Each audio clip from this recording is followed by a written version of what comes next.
une de l'actualité, dialogue politique en RDC. Les consultations se poursuivent au Palais de la Nation. Ce lundi, le chef de l'État, Joseph Kabila, a reçu la délégation de membres de l'opposition républicaine conduite par Léon Kengo Adondo, une délégation de regroupement des femmes ainsi que les membres de la société civile.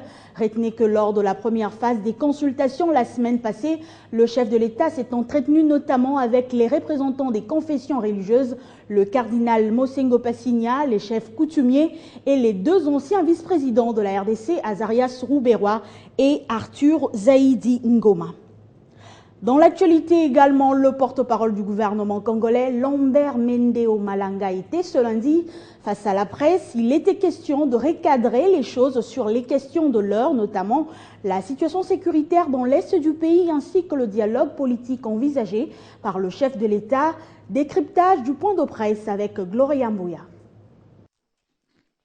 Le porte-parole du gouvernement a tenu à faire une restitution de l'attaque survenue mardi 2 juin à l'aéroport de Goma. Plusieurs dizaines d'assaillants lourdement armés ont attaqué l'aéroport, tuant 2 éléments des forces de défense affectés à la garde des lieux.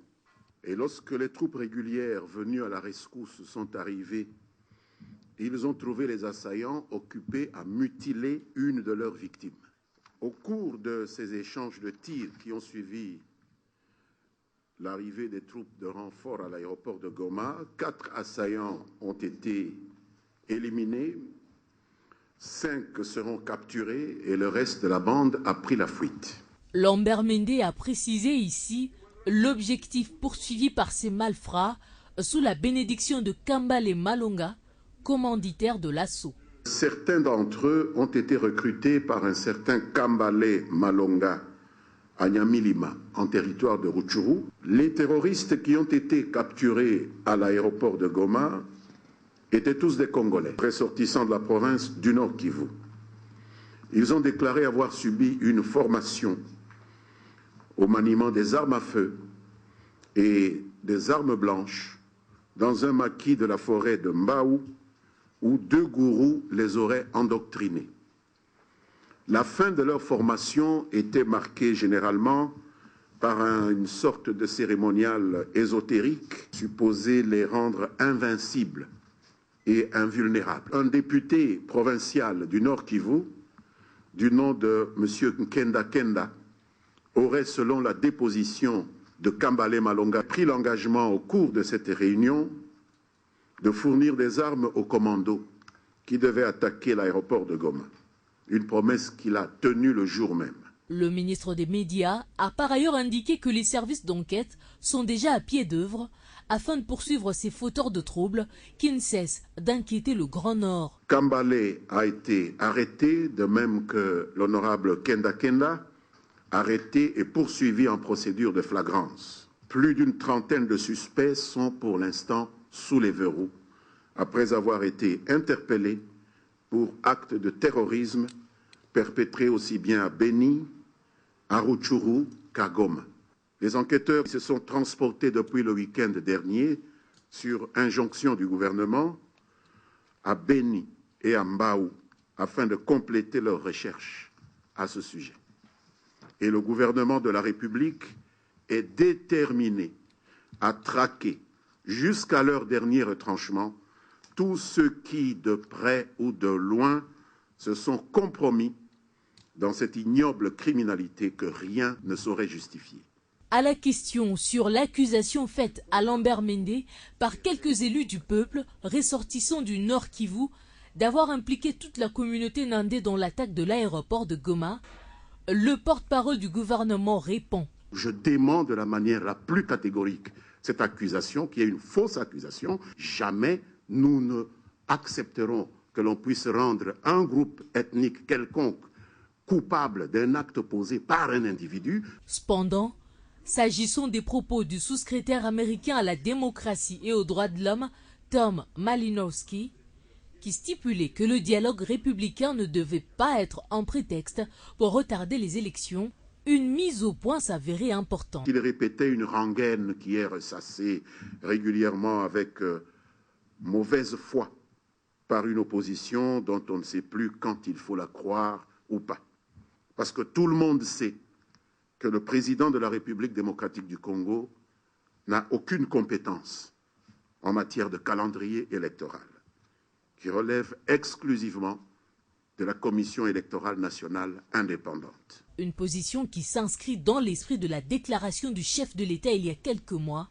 La RDC est prête à recevoir des avis plutôt que des injonctions. À l'Assemblée nationale, les députés nationaux ont adopté ce lundi, article par article, la proposition de loi fixant les mesures d'application de la liberté de manifestation. Retenez également que l'Assemblée plénière a aussi examiné 3 autres projets de loi sur le corridor nord. Crispin Chibassou. Les députés nationaux ont examiné ce lundi 8 juin 2015 le projet de loi fixant les mesures d'application des libertés des manifestations publiques.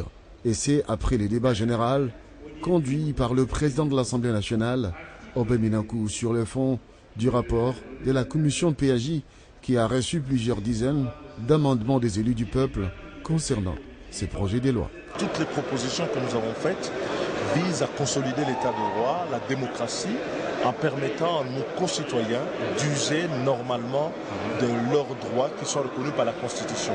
En matière de manifestations publiques, les amendements rendus visaient l'extension du champ de cette disposition des lois aux réunions publiques. Très peu ont été retenus par la commission PAJ qui a évoqué un problème de conformité à certaines dispositions de la Constitution. La présente loi vise à harmoniser l'exercice de la liberté de manifestation avec le droit que possèdent tous les autres citoyens de l'État. Hormis les projets de loi sur les manifestations publiques, la plénière de ce lundi a inscrit à l'ordre du jour 3 autres projets de loi sur le corridor nord.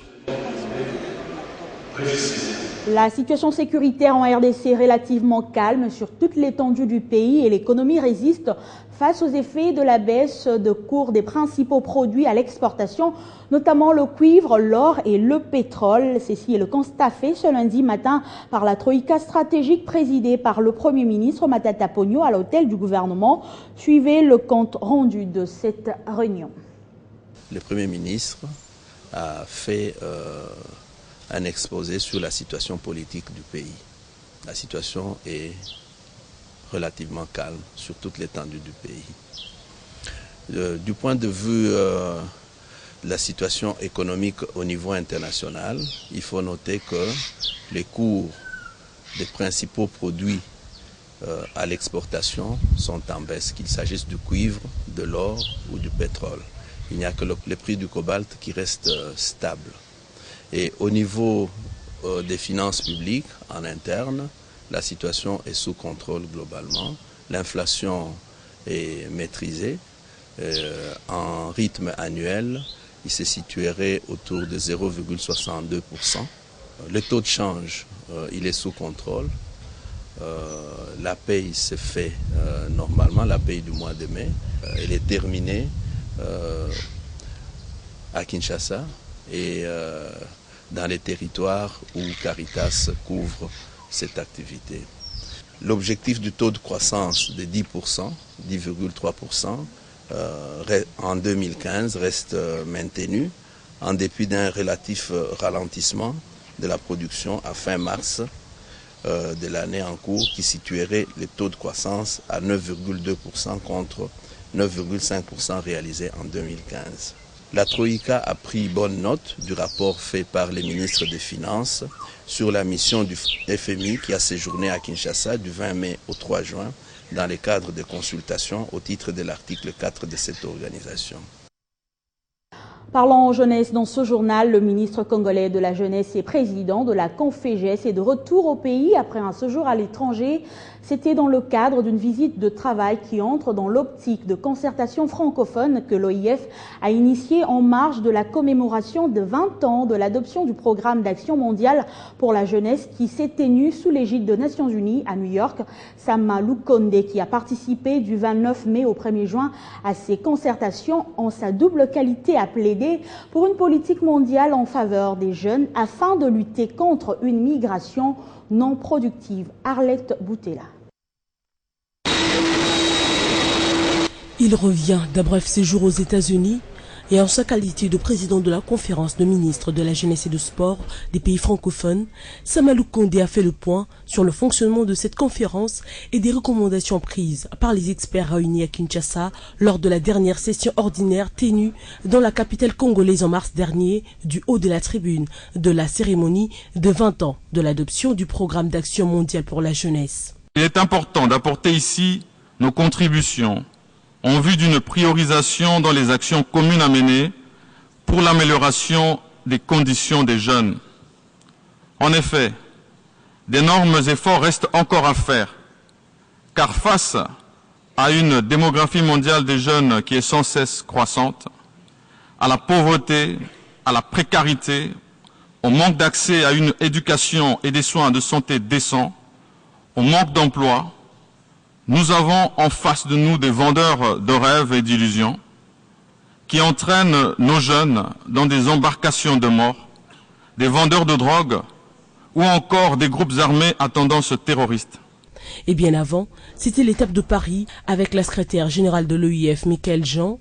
Les deux personnalités ont rappelé leur attachement commun aux valeurs promues pour la francophonie et souligné leur détermination à renforcer les échanges des natures politiques entre les deux institutions afin d'œuvrer ensemble pour l'édification d'une francophonie des solutions. Le Premier ministre, son Excellence Matata Ponyo, a tenu à ce que nous puissions représenter la République là-bas, car comme vous le savez, c'était des questions importantes qui concernent notre jeunesse, la sève de notre pays et poursuivre les recommandations du chef de l'État.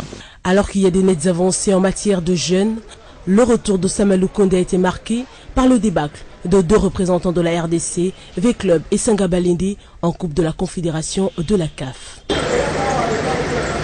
Et après plaidoirie, la voirie urbaine de la province orientale va être modernisée. C'est ce qui ressort de l'entretien entre le ministre des ITPR, Fridolin Kashweshi, et le gouverneur Jean Bamanissa. Bien avant, il a eu à s'entretenir avec le ministre ayant en charge le budget sur la rétrocession de 40% due aux provinces. C'est un séjour de tous les enjeux pour le gouverneur de la province orientale, après les échanges avec le ministre d'État en charge du budget au sujet de la rétrocession de 40% aux provinces. Jean Bamanissa a poursuivi son plaidoyer auprès du ministre des ITPR, Fridolin Kashweshi, sur la réhabilitation et la construction de routes en province orientale. Avec le coordonnateur de grands travaux, Jean Bamanissa s'est dit satisfait de l'attitude positive de son interlocuteur. Le gouvernement central s'emploie activement pour trouver les financements nécessaires pour la mise en état de la voirie urbaine. Voilà, nous avons été heureux d'apprendre de la bouche du ministre national des ITPR ainsi que du coordonnateur des travaux sino-congolais qu'un certain nombre de travaux ont été retenus pour la province orientale dans la deuxième phase de financement qui va avoir lieu. Et nous tenons en tout cas à remercier au nom de toute la population de la province orientale le chef de l'État qui a été attentif à notre demande, qui a été attentif à la demande de toutes les filles et fils de la province orientale pour que les travaux de la voirie urbaine de Kisangani soient relancés très rapidement, pour que la route Bunia jusqu'à Mahagi puisse être aussi mieux réhabilitée, ainsi que une grosse infrastructure de sportive qui sera un grand stade qui sera construit dans la ville de Bunia. La mise en place bientôt des nouvelles provinces est loin de refroidir l'ardeur de Jean Bamanissa qui poursuit sans désemparer son combat pour la modernisation de la province orientale. Justice à présent, la haute cour militaire a poursuivi le week-end dernier à la prison centrale de Makala son instruction sur l'affaire assassinat de Floribert Chebeya.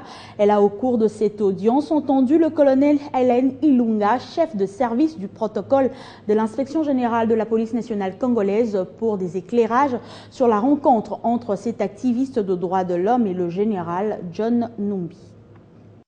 C'est le jeudi 4 juin dernier que la haute cour militaire a poursuivi son instruction par l'audience des prévenus Michel Mouila et Daniel Mukalaï Wamatezo, ainsi que le renseignant Olivier Ngungwa et Doli Ibefou de la Voix de Sans Voix. Au cours de cette audience tenue à la prison centrale de Makala, la haute cour militaire a notamment tablé sur l'examen des courriers déposés par le commissaire Mouila au feu Floribert Chebeya et le vœu de ce dernier à pouvoir rencontrer l'inspecteur général de la police nationale.